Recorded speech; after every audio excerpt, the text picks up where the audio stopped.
understand the implications and then build systems so that the person doesn't have to understand because it gives you the output.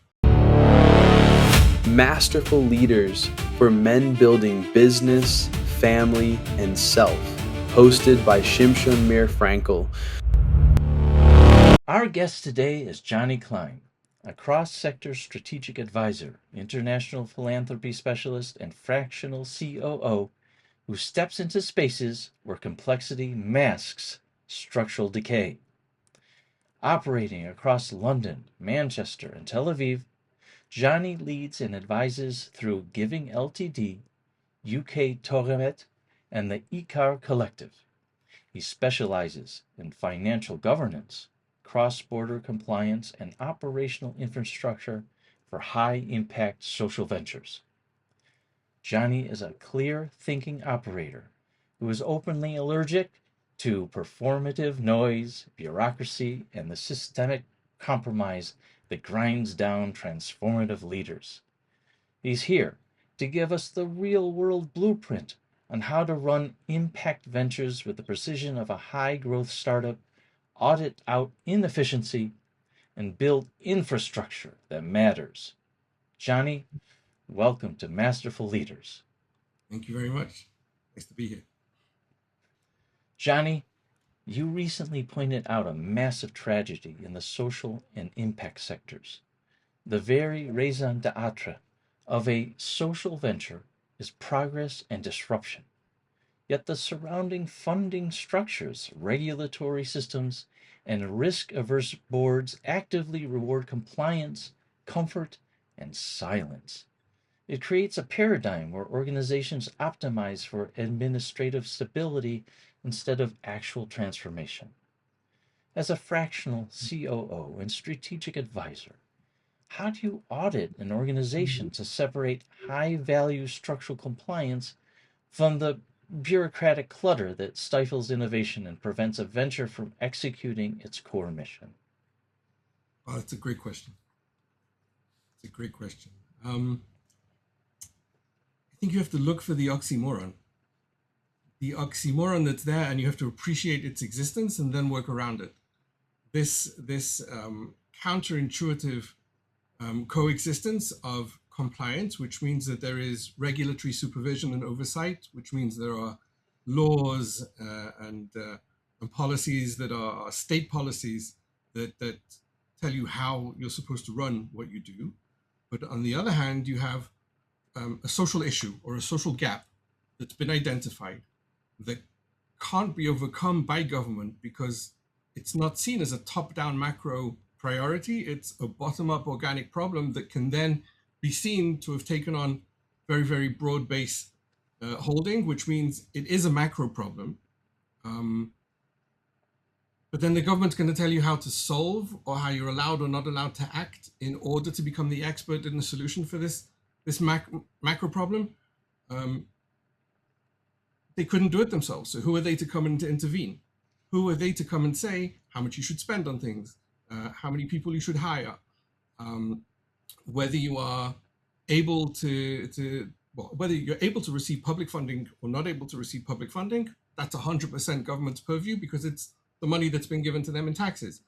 But whether you're eligible to receive private donations and you're able to do that with equity that's equal to other charities that the government might approve of more or might find more friendly, that's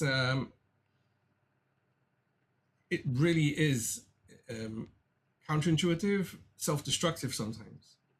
And the ability of social initiatives to find how to play in the field when they are associated. They're not just wild, voluntary, reckless maverick ventures, and they're not institutions. So they have to not want to become institutions, and they have to not act in a maverick way.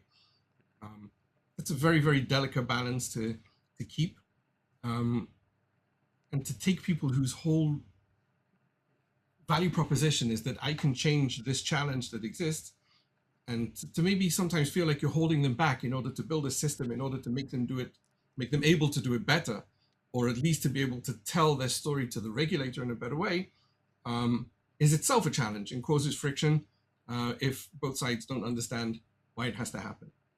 How you do it? Building Lego.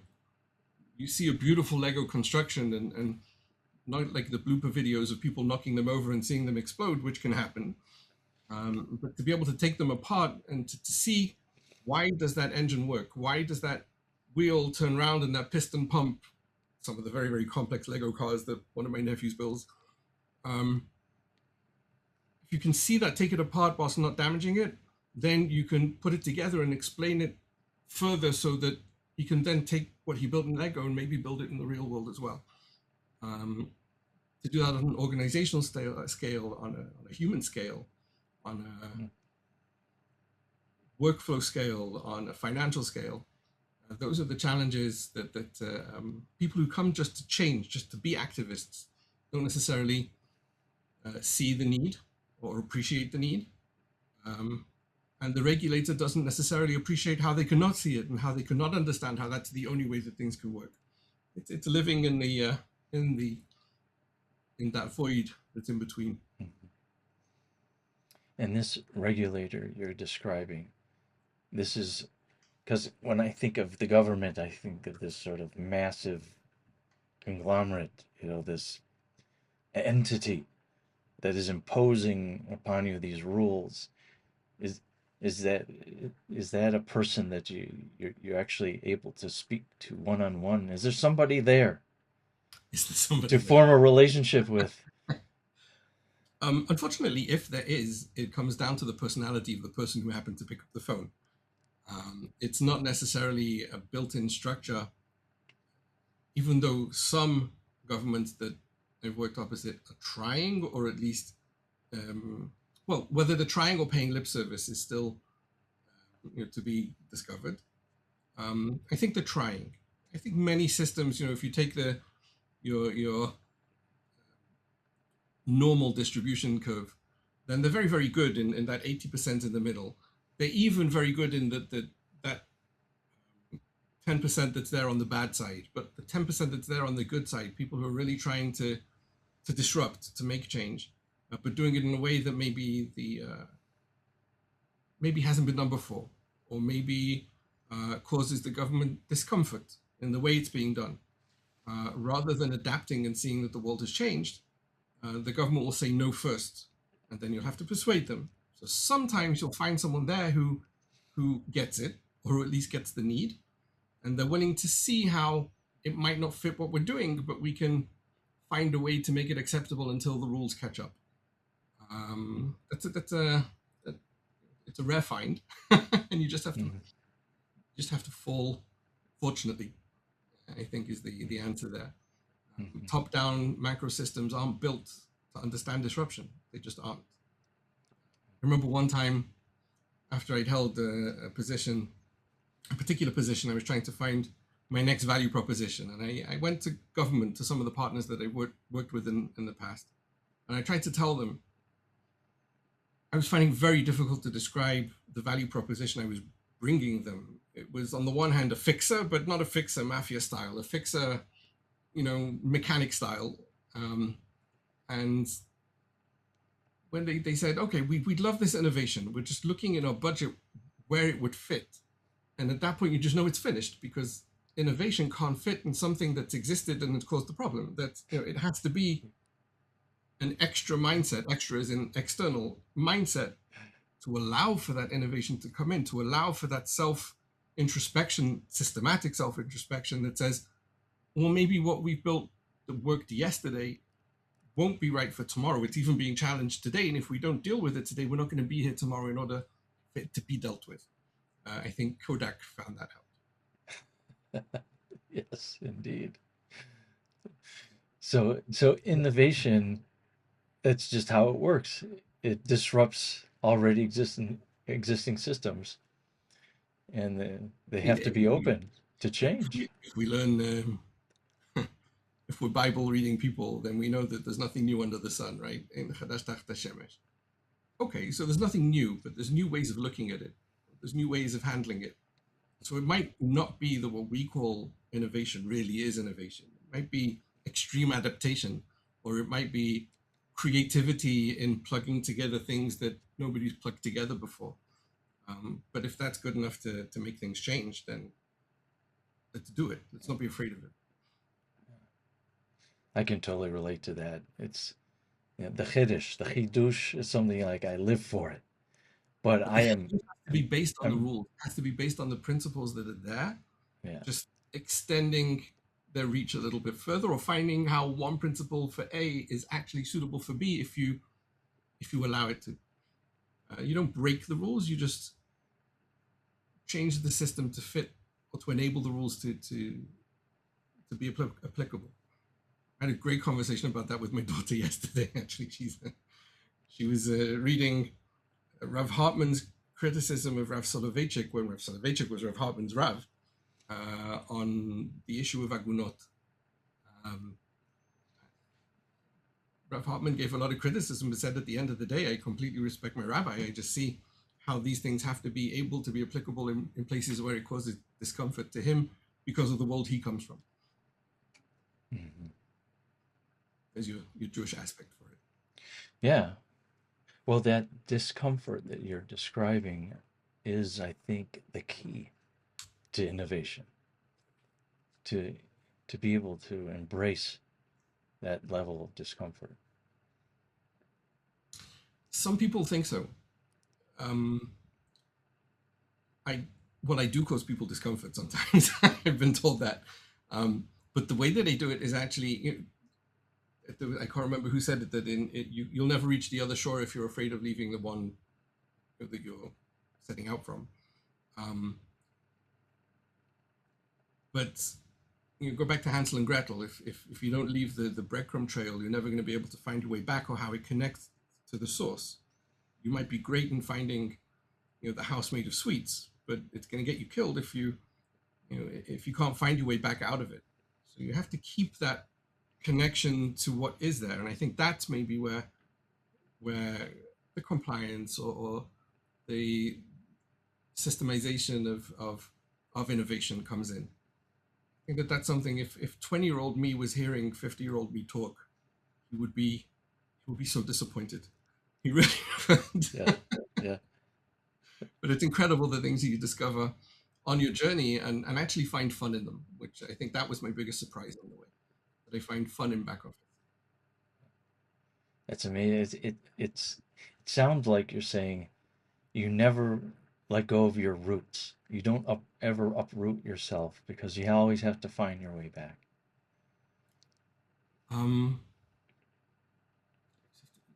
But to say that to find your way back doesn't mean to become what you came from. It means to be able to appreciate how they gave you the standing or was the beginning of the path to where you are. It's a recognition, it's an appreciation. It's not turning the source into the aim. I think that would be a mistake. Okay. I like what you're saying a lot. I'm Okay, going to listen to this afterwards so I can learn something. absolutely. This is what it's all about. I keep telling people, men don't have an opportunity to talk to anyone like this. No, I've taken that to an extreme, actually. I work here pretty by myself, which is not, it was not my intention. It isn't my intention. It was not my intention. My best colleague at the moment is Claude, who I find to be very intelligent, but Yeah. lacking a bit in empathy. Yeah. Is this office in your home or is it separate from? No, this office is actually about 5 minutes away from home. I found it very difficult to commute all the time. Living where I am is the middle of everything, but far away from everything. So that what should be a half-hour commute with traffic the way it is turns into an hour and a half each way, which just burns through time and gives me less time to do what I want to do. So with COVID, I took an office close to home, and I work from here. I leave here every now and then, but I work from here, which means that I'm perhaps more effective. Separates from home and office, which is very important. I used to work at home on a laptop at the kitchen table until 2 o'clock in the morning.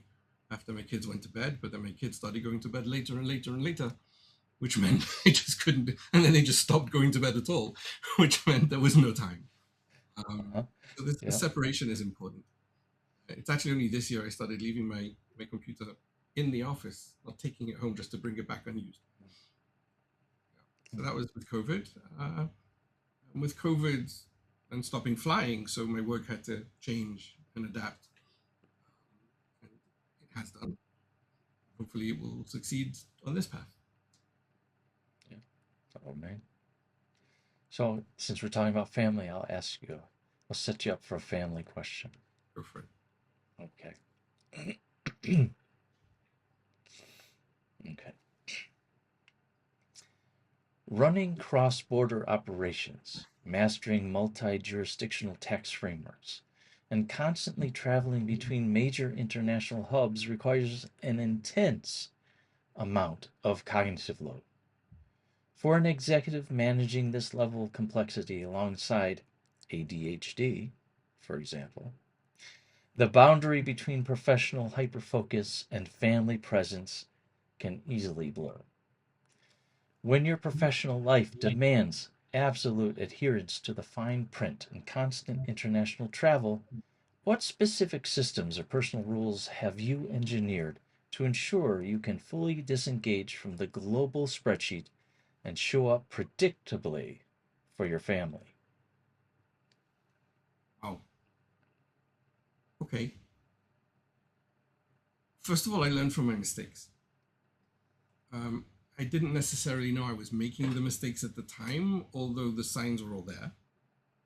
But if I ask my older two children, what's your recollection of your childhood and my presence? The answer is yes, you make great efforts to be at every school performance, parents meeting, party, whatever it happened to be, but you just weren't there around the house in the evenings to talk to. That was difficult to hear. I have a very good, thank God, a very good relationship with each of those. My elder children, my younger children have had me around. COVID is partly responsible for that. It just forced me to be here and not to have the opportunity to be anywhere else, which meant that my professional life had to change. But the value that I found in being home, besides the endless chores that are always there, which is another reason why I work in an office away from home and not at home, because working at home, there's just no time to work. Both myself and my wife work. I'll just put that on the table. It's not that there is one person in the house and one person at work. We definitely are partners in everything that happens at home, but there's just an endless list of chores to be done there. So my younger children see me at home all the time. I'm very, very in the day-to-day life. Sometimes they'd wish perhaps a little bit less. And I'm available on hand. And technology has enabled us to work internationally without having to be there all the time. Yes, sometimes you have to be. All the way through, I made a point of doing my best to be away for as short a time as possible. The plus was there were very few Shabbatot that I was not at home. I would always make a point of fly to New York, be in New York for the meetings, be back before Shabbat. That meant that not New York maybe, but Boston. I never saw Boston itself until the third time I was there. I would literally land, taxi or be picked up from the airport to wherever the meetings were, there to sleep in a hotel, back to the meetings, back to the airport and off. The only time I saw Boston was when there was the meetings. There was a conference, ended 5 hours before we had to be at the airport. So I actually went and saw a little bit of Boston. Very nice place. New York, fine. New York, I was there for longer periods of time. So New York, I saw a bit more of and got to know a bit better. London, obviously, my home turf is Manchester. But if you're in England, in London, London is almost second home turf, even though the culture there has changed drastically over the last decade or so. But yeah, I feel at home. There are certain places I feel very, very home away from home, able to get around very, very easily. I'm helped by the fact that I have a locational memory. If I've been somewhere once and found out how to get from A to B, I won't forget that. So I'm able to re-plug in once I get there without too much trouble. It saves me having to relearn every time, which other people have to. But it's always been very, what's the word? Well, focused is a word. Hyper-focused is another word, but that's already an ADD word, so it's not necessarily relevant. Has my ADHD, I was only diagnosed formally at the age of 45. And that was only after 3 out of my 4 kids had been diagnosed, and each with them in a very, very different way that it was shown. And just looking at the reasons that they were sent for diagnosis and saying, well, that's not her, and that's not her, and that's, oh, those must be me. And each one of those reasons with me. So I thought, well, let's go and see if I'm the cause. And I went to get tested, and wow, I wish my grades in school would have shown the excellence that my grade in my diagnosis for ADHD received. So receiving that helped explain to me a lot of how I work and where I'd come from and how I've been, and to enable me to find coping mechanisms, because once you know what you're trying to cope with, you can look for the mechanisms, and there's a world of information and knowledge out there if you know to look for it. So that was like a new lease of life at the age of 45, being able to say, oh, that's why I'm like this, and oh, if I'm like this, then this is something I can do better than others, and this is a way to be able to do those other things. And these are the things that I'm never going to be able to do, so let's hire someone else to do them. Mm-hmm. So that helped at home and in work. And how has this, we'll call that hyper focus that you mentioned, how's that help building these incredible structures behind? Hyperfocus is a superpower.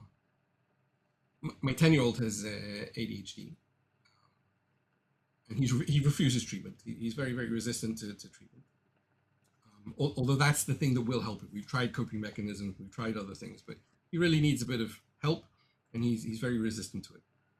And I was trying to describe to him, in his words, he said, when I tried the pill, and it was a very, very low dose of Ritalin, just to try it out, he said, if beforehand I could hear all the noise in the class and the teacher, I take the Ritalin, I can only hear the noise in the class and I can't hear the teacher.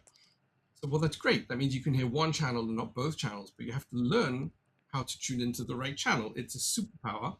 And it's like Spider-Man when he first gets his webs, and he's trying and he knocks the things over and he falls, and because he has to learn how to control his superpower. So Hyperfocus has seen me through the years be able to turn on at 9 o'clock at night and keep going, and have to force myself to go to sleep if it's 2 o'clock in the morning, 4 o'clock in the morning, because I've been writing a position paper on some sort of system. And that's how I built, at least UK Toremet, that's how I built that and operated that for the first, I don't know how many years. That's how I was able to manage some of the organizations I managed and work internationally. A couple of the international positions I've been doing, I did one of them, CEO of the World Union of Jewish Students, which was 20 years ago. Australia was waking up as Mexico went to bed, and you had to be able to bridge the gap and be there. I don't know when I slept. I really don't, for the years that I was there. And it was the hyperfocus that enabled me to do it, because once I found that challenge, I think we're back to the Lego again. Once somebody finds that challenge that they can't let go until they've solved it, it's not an obsession. It is hyperfocus, and it can be used as a superpower if you know how to call it that and put it in its place. The flip side is that you have the days when you just really can't. And those are days when I would be very angry at myself and see a task list and be very, very frustrated. When now I just know, okay, first of all, I built certain systems. For example, I wrote to you this morning, I want to start later because I haven't finished my morning routine yet, and my morning routine is the thing that allows me to get through the day without guilt. So I'm going to finish learning what I said I was going to learn in the morning before I'll start the rest of my day. And at the end of the day, I won't end the day until I feel like I've done something useful. So those are the frameworks that even on those days when I just can't look at a spreadsheet, they really help. And to come to terms with the fact that I know I can't look at a spreadsheet on such and such a day. But that means that don't worry about it, because there'll be a day when you'll get through so much that spreadsheet will just appear as nothing, not the mountain that it appeared that morning. To appreciate that that's just part of who I am it was a big thing.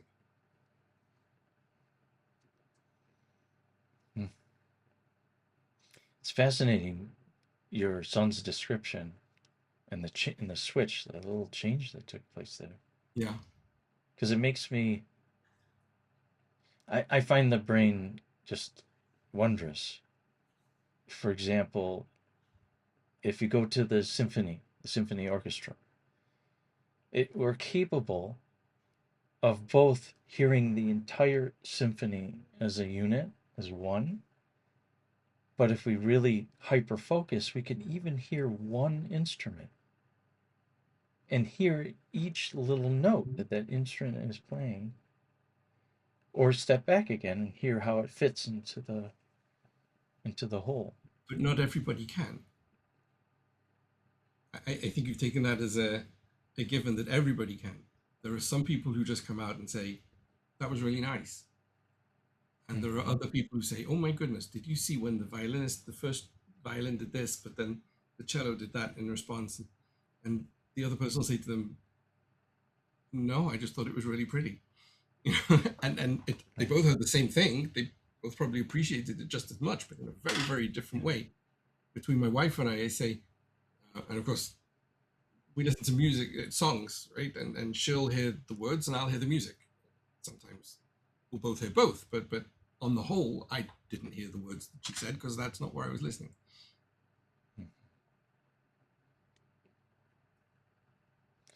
In a sense, you are only getting the bigger picture, and that's why you walk away saying it's nice. There are some people who can just look at it and see the whole and not be able to do that zoom in, zoom out that you've described. Yeah. I remember my first degree that I studied for was psychology. Very, very interested in organizational and industrial. And my lecturer in organizational and industrial used to say to me, would you please shut up and sit down? You have an overly systematic view of the world and it bothers me. I said, what does that mean? He says, I don't know, but you have one. Stop. You can say, I'm giving you a micro example. You're telling me how it doesn't fit the macro. I'm giving you a macro theory. You're telling me how the micro doesn't. First of all, let me teach. Second of all, you can see both sides of the moon at once, and people aren't supposed to do that. Yeah. But I think that's what then enables me to do what I do, and I think that is, that's definitely part of, in retrospect, ADHD and as a part of that superpower. But that super systematic viewpoint is not something that everybody has. It's confusing sometimes. I had a CEO once when I was there. I was also a fractional CEO. This was a biotech startup. And at one point he said to me, because we were getting frustrated with each other. He would ask a question in a meeting, in an executive meeting, and I would answer it, and then he'd just brush me off. And then 3 weeks later, he'd come back to the same thing and come to my answer. And not that I'm more, he was a super intelligent guy. He's a doctor of biochemistry. And then he said to me, you know what, I've realized what happens. He said, I don't even understand the answer that you've given to the question that I've asked because I haven't understood the depth of the question that I asked. And you've already gone through 3 versions of it by the time I've asked the question. So if I brush you off, do me a favor and just say to me, stop, let's think. I'll take you through it on a whiteboard. Not because he's less intelligent than me. He was way more intelligent than me, just because his mind didn't work that way. So sometimes for the person who can see the system, almost like seeing the matrix, right? For the person who can see the system, it's difficult sometimes to be able to explain that to the person who just can't see it. Not because they haven't learned how, just because it's not in their skill set. It's not in their It's never going to be in their repertoire. You can tell them how to step back and hear how it appears from somebody else who can see it, but they're never going to be able to see it. I'm colorblind. I know half of the shades that my wife talks about, I don't believe exist. But you know what? She likes them, so we'll go with that. But I can hear from her how this works with that. I can't even think of the names. This works with that. I can't imagine that looks red, that looks yellow, but sometimes it's green. Okay. And she'll tell me what it is, and I'll just say, okay, you can see it. I can't. So that's great. We'll go with your taste for the living room. And she'll say the same to me when it comes to some other form of system. Oh. I'm going to plug an old friend because it reminds me of when I was in yeshiva. I had this chavrusa, Alon Gary Rogoff from South Africa. And he was an interior designer. And my nature is to be very detail oriented. Really zero in. And we were learning in the Gemara, and once in a while he'd say to me, well, let's take a step back and see where this fits into the sugya, or where does this fit into the whole parak? And I was like, what are you doing? Like, at first I had no idea what he was doing. And then I went to his dorm room and he pulled out his laptop. He said, look, I'm designing a diner. Take a look at it. He showed me the whole inside of the diner. And then he zeroes into this corner. He said, look over here. I made these seats over here, and you see how the lights are shining directly on this seat. And now look how it fits into the diner. And I was like, oh my goodness. Yeah. This is what you've been doing this whole time. So I learned how to do that from Alon Rogoff. I learned how to take that step back, see the bigger perspective and how it fits into it all. But it sounds like you're saying you just see all of that all at once. It's all being presented to you all at once. Yeah. Well, what do you mean? I mean, I can see like your friend could do. He could zoom in, zoom out, and see how they affect each other. I'll give you an example where that comes into play, and it's come into play a number of times. One system that I'm building right now, one of the issues that nonprofit has, or that social innovation has, that regular business doesn't have, is I have an opinion. I'm not going to hide my opinion. This ridiculous focus on overhead, right? Or what you have defined as overhead as a bad thing. Anyone who eats, and I know that this might be not a popular thing to do, but anyone who eats a steak knows that fat is not a bad thing. Fat is what gives it the taste, right? So in a similar way, overhead or this investment in the general operating budget of the organization is what can give it the taste, is what can make something that's done good on a small scale possible on a larger scale. But when I was deputy director of a hospital, they couldn't upgrade the computer system because on the finances, that would be too much of a technical upgrade, which was counted overhead in the accounting. Therefore, it would knock the overhead percentage over the limit, and donors wouldn't like that, or the regulator wouldn't like that. It's so counterintuitive when you really think about it. So one of the systems that I built for a few places is how to take things that really are genuine, and this is 100%, I promise, compliant. But when you take, for example, one of the things that the regulator says is that rent or property taxes are overhead. They're not programming. But if you have an office that within that office, you have one office that's for the bookkeeper, which is overhead, and one office for the administrative manager, which is overhead, but you also have offices and meeting rooms and programming rooms and classrooms and stuff like that. So you can take the rent and property taxes and even the proportion of the bills for the place for the programming aspects, and they're programming expenses and they're not overhead. That's great. But I get my property tax bill in one bill, not in 20 different ones according to, right? And the rent I pay once and not according to. So you have to build it, and this person, they work on different projects at once or different systems at once, and they're a little bit on something you call overhead and mostly on things that you call programming. So how do I do that for the donors and for the regulator? And to build financial systems that then can take this general expenses column or separate it between things that are genuine overhead that you really can't avoid. They really are. Paying your auditor is overhead. You can't get out of that, right? But property tax, which is something that people generally just write off and don't think about, and then divide that proportionally according to what variable do you put in there in the calculation in order to allocate this properly. So the systems to do that are sometimes very, very complicated in big systems, no less complicated in small teams who are very, very multitasking, which is what this particular one is. And then to build that in a system that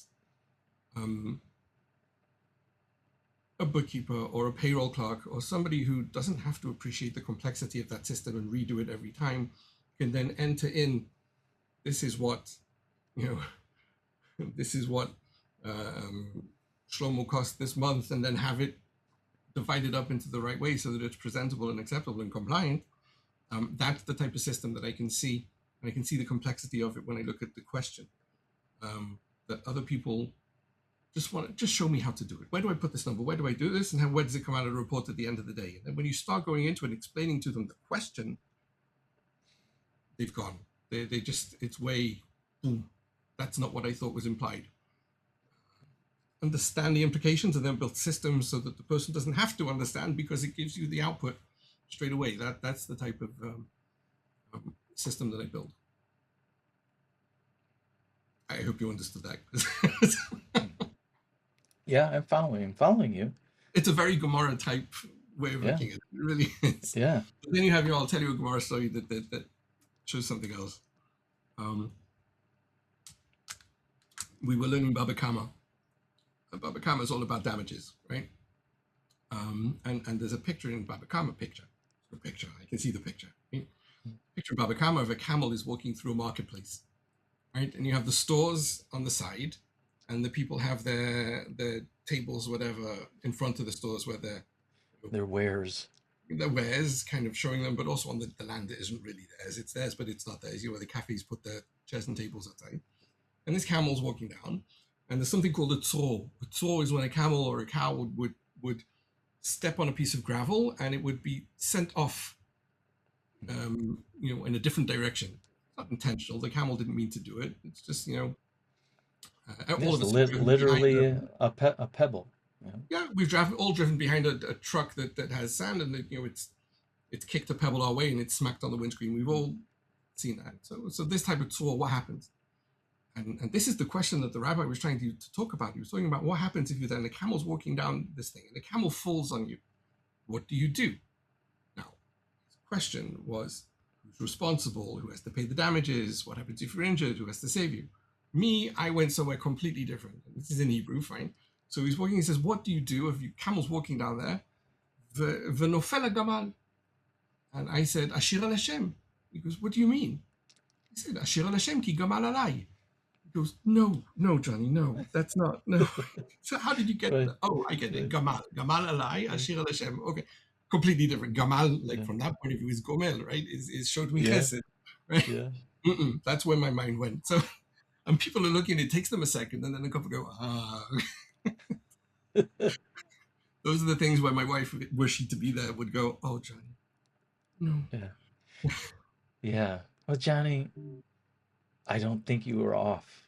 That's just a deeper layer of what's really going on there. And the Rav was not in the headspace to be teaching. Oh, no, he appreciated it. He just thought I was lack of focus when it was hyperfocus. It really was, because it was building extra neurons. It was building those extra connections that other people have maybe allowed to close.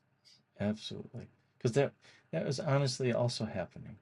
What you saw, it wasn't some, alien, experience.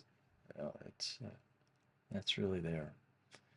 So that's a beautiful question. I mean, beautiful story. I like that. Okay. Because it's so late, I mean, I think you and I could talk about this all day long. Thank you so much for sharing your wisdom with us, Jonny. It's been an honor and a pleasure speaking with you. And, we simply couldn't have done this episode of Masterful Leaders without you. Thank you very, very much. It's been a pleasure and an honor. And my door is always open. This is Masterful Leaders. Win at work, thrive at home, lead your life. On Masterful Leaders, we believe true success is built across every part of life, not just business. If this episode added value to you, subscribe, share it with someone you care about, and join us next time as we continue building the full package.